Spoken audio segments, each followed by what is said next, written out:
Bonjour, bien-aimés dans le Seigneur. Je suis le délégué pastoral Morgan Binumba. Ce matin, je voudrais encore vous entretenir sur le thème de la foi. Et le sujet que je voudrais partager, le message a pour titre « La foi qui sauve ». Nous allons nous appuyer sur deux textes essentiellement dans la Bible. Le premier, c'est Éphésiens au chapitre 2, les versets 8 et 9 qui nous disent ceci. Vous êtes sauvés par grâce, par le moyen de la foi. Cela ne vient pas de nous, mais de Dieu. Ce n'est point par les œuvres, afin que personne ne se glorifie.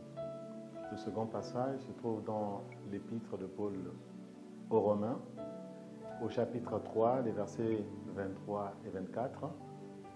La Bible nous dit ceci, « Car tous ont péché et sont privés de la gloire de Dieu. Ils sont gratuitement justifiés par la grâce, par le moyen de la rédemption qui se trouve en Jésus-Christ. » Donc la foi qui sauve. Je le disais déjà tantôt que par la foi, on peut réaliser de grandes choses. Donc la foi opère des miracles. La foi déplace les montagnes. La foi réalise de grandes œuvres dans la vie d'un être humain. Cependant, s'il y a quelque chose de grand que la foi peut réaliser aussi en nous, c'est le salut de notre âme. Et c'est la chose la plus importante. C'est pourquoi ce matin, je voudrais parler pendant quelques minutes de la foi qui sauve. La foi qui sauve, ou le salut de notre âme, repose sur deux piliers essentiels. D'abord, nous sommes sauvés par la grâce. C'est quoi être sauvé par la grâce? La Bible dit ceci, que nous sommes sauvés par la grâce, cela ne vient pas de nous, mais de Dieu. Nous sommes gratuitement justifiés par la grâce de Dieu. La grâce de Dieu s'est manifestée lorsque Dieu a envoyé Christ Jésus mourir sur la croix. Là, il a réalisé la rédemption de nos âmes. Il a réalisé le pardon de nos péchés. Il a réalisé notre justification. Nous n'avons rien fait. Dieu s'est chargé de tout faire. Il a offert son Fils pour que vous et moi, nous soyons sauvés. Aucun être humain ne pouvait le faire, alors Dieu lui-même s'est chargé de le faire. Et ça, c'est gratuit, personne n'a payé un franc. C'est ça, être sauvé par la grâce de Dieu. Mais la Bible nous dit aussi que nous sommes sauvés par la foi. Dieu a tout fait. Christ est venu, et cela n'est pas une fable, c'est un fait réel qui s'est passé il y a plus de 2000 ans, dans une ville que nous connaissons, dans ce monde, à Jérusalem. Christ est mort. Nous n'avons pu rien faire, mais Dieu a fait les choses à notre place. Mais pour que la foi, pour que le salut devienne concret dans notre vie, il faut se l'approprier, il faut accepter, il faut croire que ce que Jésus-Christ a fait à la croix il y a plus de 2000 ans, ça a été fait à cause de nous. Donc il ne suffit pas de dire « je crois », mais encore, il faut que nous puissions nous approprier le salut que Jésus-Christ a accompli pour nous à la croix de Golgotha.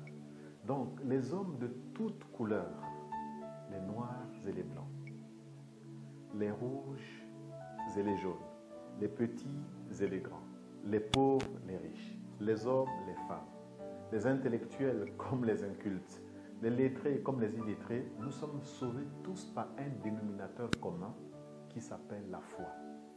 Donc, quoi que nous fassions, quoi que nous ayons, quoi que nous soyons, si nous ne croyons pas en l'œuvre accomplie par Jésus-Christ il y a plus de 2000 ans, nous ne pouvons pas être sauvés. Donc, nous sommes sauvés par grâce, c'est vrai, la grâce est là, mais il faut encore que nous puissions saisir cette grâce. C'est-à-dire qu'il faudrait que nous nous approprions le salut par la foi. Savez-vous, vous pouvez aller dans un magasin, comme Mbolo par exemple, vous trouvez des articles de tout genre. En Mbolo, vous pouvez acheter des sandwichs. C'est ouvert à tout le monde, la porte n'est pas fermée. N'importe qui peut rentrer en Mbolo. Vous pouvez acheter du matériel électroménager. Vous pouvez acheter des produits de toilette. Vous pouvez acheter, c'est à votre portée. Mais encore, il faudrait avoir le moyen pour pouvoir acheter. Il y a certains qui rentrent en Mbolo et ils ressortent, ils n'arrivent pas à s'acheter un sandwich parce qu'ils n'ont pas le moyen. Ainsi aussi, la grâce est là tout le monde peut être sauvé, mais celui qui ne s'approprie pas la grâce par la foi, il ne peut pas être sauvé. Donc, c'est pour dire simplement ceci.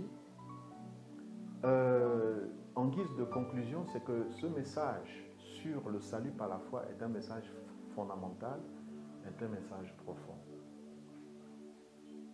Il faudrait que chacun de nous, à un moment ou un autre, se regarde et se dise réellement est-ce qu'il est sauvé. Il ne suffit pas de dire je crois. Encore, il faut que notre foi ait un objet. Pourquoi Dieu a-t-il fait en sorte que tout le monde soit sauvé par la foi? C'est parce que la foi est le seul moyen accessible à tous les hommes. Si le salut était accordé à cause de notre mérite, je crois que tout le monde ne serait pas sauvé. Si le salut était accordé parce que nous sommes riches, je crois que les pauvres sur la terre n'hériteraient jamais du ciel. Si le salut était accordé à ceux qui sont les plus forts, je crois que ceux qui sont faibles sur la terre n'hériteraient pas du salut.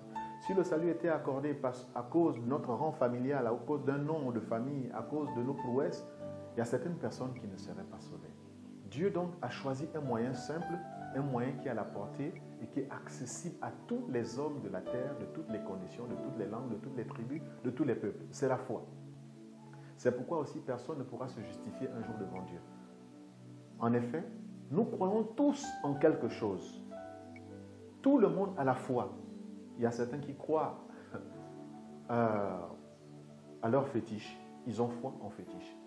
Il y a d'autres qui croient aux reliques de leurs parents.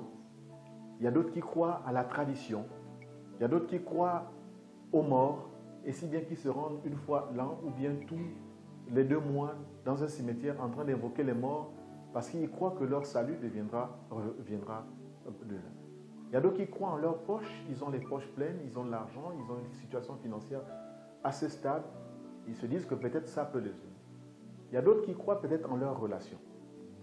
Vous savez, un être humain peut vous sauver peut-être de la misère sur cette terre. En vous octroyant un emploi, vous pourrez alors passer du chômage à la vie active.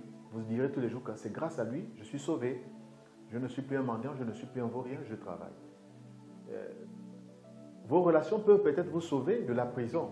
Vous êtes dans une situation difficile, vous avez un dossier qui peut vous amener en prison, et voilà, il y a une relation qui intervient et on vous sauve de la prison. Mais ce que je veux vous dire, que toutes ces choses, la foi que vous pouvez mettre dans toutes ces choses peut vous sauver peut-être de certaines situations du monde. Mais il n'y a qu'une seule personne qui peut vous sauver de la condamnation de la perdition à venir, c'est Jésus-Christ. C'est pourquoi il est écrit, crois en Jésus et tu seras sauvé, toi et ta famille. Mon frère, ma soeur, toi qui écoutes, est-ce que tu sais que ta foi peut te sauver? Est-ce que tu sais que ta foi peut te sauver de la condamnation à venir? Mais pas la foi en n'importe quoi ou en n'importe qui, la foi en Jésus-Christ. Celle-là, c'est celle qui sauve de la condamnation à venir. C'est celle-là qui délivre du jugement qui va être prononcé plus tard. Donc, Jésus a dit à plusieurs personnes dans la Bible, va, ta foi t'a sauvé. Je me souviens, dans l'évangile de Luc, au chapitre 18 par exemple, Jésus a dit à Bartimée, ta foi t'a sauvé. Ta foi t'a sauvé. À plusieurs reprises, vous lirez dans les évangiles, ta foi t'a sauvé. Si tu crois en Jésus, ta foi aussi peut te sauver.